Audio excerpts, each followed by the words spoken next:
या ठिकाणी एक प्रश्न विचारलेला आहे जो की स्कॉलरशिपला देखील विचारला जाऊ शकतो. बघूयात प्रश्न. Your friend is late to school, which WH word will you use to ask him the reason?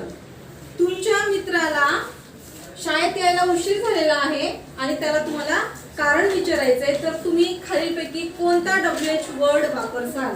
Wear, how, व्हाय की वेन? कोणता वापरणार? व्हाय आपण तिथे वापरणार आहोत. व्हाय मुळे आपल्याला रिझन कळणार आहे. वेअर म्हणजे जागेसाठी, हाऊ कसा आणि व्हेन म्हणजे केव्हा. तर आपल्याला कारण विचारण्याकरता काय विचारणार आहेत आपण? व्हाय हा प्रश्न त्याला विचारणार आहोत.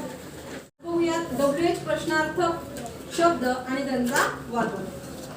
हू पर्सन, व्हॉट थिंग किंवा इन्फॉर्मेशन करिता, व्हेन टाइम विचारण्याकरिता, वेअर प्लेस जागा विचारण्याकरिता, व्हाय रिझन कारण विचारण्याकरता, विच चॉईस एखादी निवड आपल्याला करायची, which is your favourite subject अशा पद्धतीने.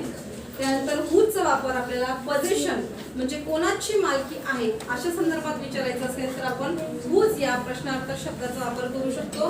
त्यानंतर हुम म्हणजे ऑब्जेक्ट पर्सन आहे आणि हाऊ हा मॅनर किंवा वे.